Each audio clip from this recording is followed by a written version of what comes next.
Halo, jumpa lagi dengan saya Pribadi Setianto, mewakili tim kami menyampaikan topik metode non-parametrik.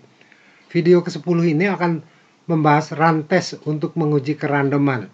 Mari kita mulai. Run test untuk kerandoman atau menggunakan nama penggagasnya Wolfowitz run test. Sesuai namanya, metode ini adalah untuk menguji kerandoman kemunculan data ketika diobservasi. Untuk itu akan disampaikan ilustrasi beberapa situasi yang kerandomannya perlu dibuktikan. Ilustrasi yang pertama adalah yang paling sederhana. Apakah sebuah koin adalah seimbang? Data hasil pelemparan adalah demikian. Munculnya sisi ekor ditandai dengan huruf E dan munculnya sisi kepala dari koinnya ditandai dengan huruf K. Ilustrasi berikutnya adalah urutan kehadiran pegawai di sebuah gedung perkantoran antara lelaki disimbolkan dengan L dan perempuan yang disimbolkan dengan P. Studi yang membutuhkannya mungkin adalah untuk mengetahui apakah perempuan lebih sigap dalam mencapai angkutan umum lanjutan dari kereta komuter di Jabodetabek. Ilustrasi ketiga adalah nilai-nilai hasil sampel yang nilai-nilai hasil sampel yang diperoleh dalam rangka menguji apakah median populasinya lebih dari 4,5. Dan ilustrasi keempat adalah kelebihan yang disimbolkan dengan L atau kekurangan yang disimbolkan dengan K atas isi kemasan dari mesin pengisi cairan yang seharusnya tepat 1000 ml cairan. Kita paham bahwa mesin hampir tidak pernah mampu mengisi secara sangat tepat 1000 mg yang dijanjikan pada kemasan. Tidak randomnya isi kemasan dapat menjadi indikasi bahwa mesinnya sudah memerlukan kalibrasi. Untuk lebih memahami metode ini, kita kemudian perlu mengerti apa yang dimaksud dengan run pada nama metode ini. Run dimaksudkan sebagai kemunculan berurutan dari satu atau lebih observasi yang sejenis sebelum munculnya observasi jenis yang lain. Untuk memperjelasnya, digunakan dua ilustrasi terdahulu yang sudah dipisahkan per run.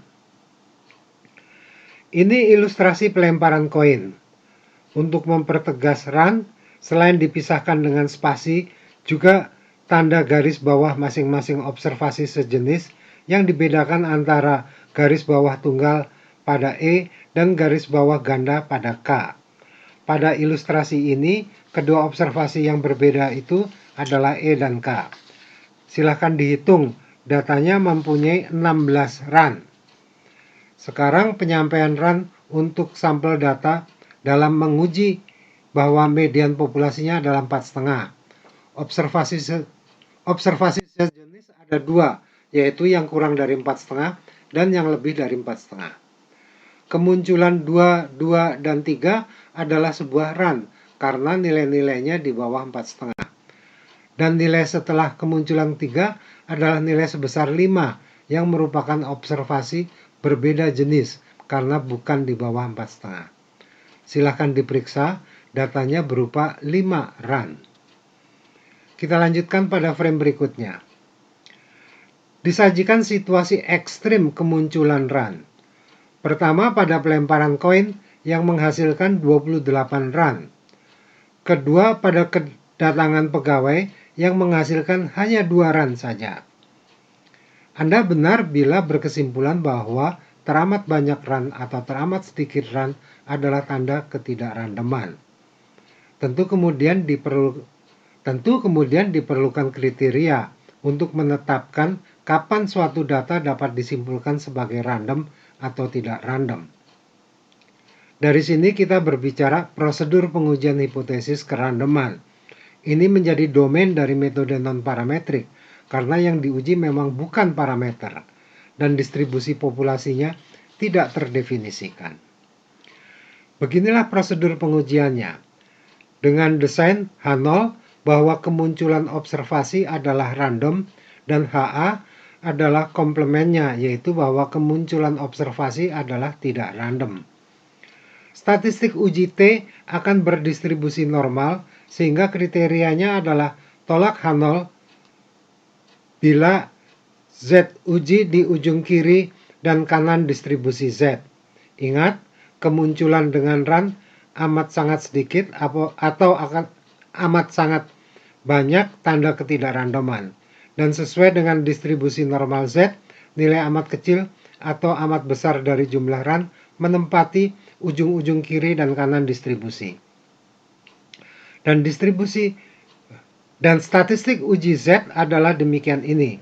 Jadi, nilai uji T dikonversikan ke skala Z karena expected value dari T adalah sebesar yang ada dalam kurung pada pembilang formula tersebut dan deviasi standar yang sebesar penyebut pada rasio formula tersebut.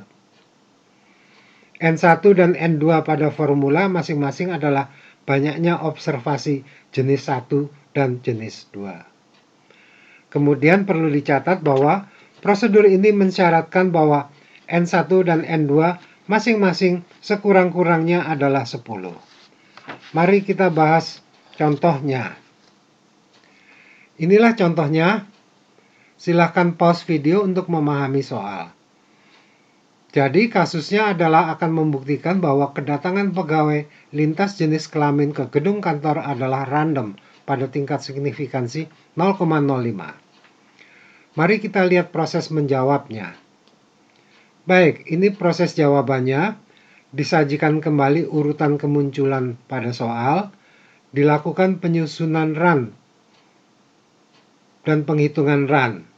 Sehingga diperoleh jumlah run adalah 12. Informasi yang diperlukan untuk menjawab adalah pertama N1 sebesar 11, N2 sebesar 12, sehingga N adalah 23. Kemudian dengan alfa sebesar 0,05, maka Z alfa per 2 adalah Z 0,025, yaitu 1,96. Secara prosedural, beginilah jawabannya. Dimulai dengan desain yang menyatakan secara spesifik bahwa kedatangan lelaki dan perempuan adalah random. Kemudian ada kriteria tolak H0 untuk statistik uji pada dua arah pada variabel Z. Dan dilanjutkan dengan statistik uji yang menghasilkan nilai minus 0,2045. Jadi nilai T sebesar 12 setelah dikonversi ke dalam skala Z menjadi minus 0,2045 itu. Secara diagramatis dapat ditunjukkan demikian itu. Terlihat bahwa statistik uji T sebesar 12 untuk kasus ini, yaitu dengan N1 sebesar 11 dan N2 sebesar 12, adalah di daerah gagal menolak H0. Sehingga kesimpulannya adalah gagal menolak H0. Jadi disimpulkan bahwa kedatangan pegawai lelaki dan perempuan adalah random. Artinya, tidak ada pola tertentu tentang perilaku kedatangan pegawai, sehingga lelaki dan perempuan bisa melanjutkan perjalanan kereta komuter secara relatif sama. Demikianlah materi metode non-parametrik. Kita akan memasuki lembar penutupan. Inilah yang dipelajari selama 3 sesi terakhir. Metode non-parametrik, upaya menjalankan inference, khususnya pengujian hipotesis ketika asumsi kenormalan dari distribusi samplingnya tidak terpenuhi, baik karena distribusi populasi memang tidak normal, maupun karena ukuran sampelnya tidak memungkinkan dicapainya distribusi sampling yang normal. Metode-metode yang dibahas hampir semuanya adalah yang berdasarkan urutan atau rank. Dari 7 metode yang dibahas, 5 diantaranya berdasarkan rank atau urutan. Metodenya mensyaratkan bahwa datanya harus berupa ordinal, sehingga bila datanya berskala interval atau rasio, maka harus diturunkan menjadi ordinal agar prosedurnya dapat menggunakan teori distribusi yang dapat mendukungnya. Dan hampir semua metode yang dibahas ada padanannya pada pengujian hipotesis versi parametrik. Dari 7 metode yang dibahas, 6 diantaranya ada padanannya pada metode parametrik. 4 metode pertama yang dibahas merupakan padanan dari pengujian pada parameter populasi tentang rata-rata hitung, yang karena pada non-parametrik jadinya pengujiannya adalah tentang median. jadi tentang lokasi dari distribusinya. Mereka adalah Wilcoxon Sign Rank Test dengan sampel tunggal maupun sampel berpasangan, Wilcoxon Rank Sum Test, dan Kruskal-Wallis Test.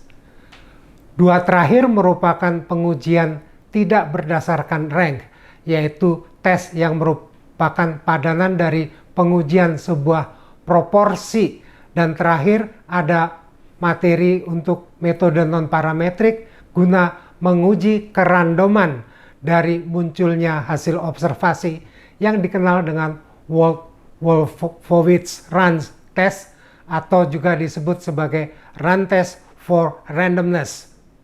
Demikianlah materi metode non-parametrik.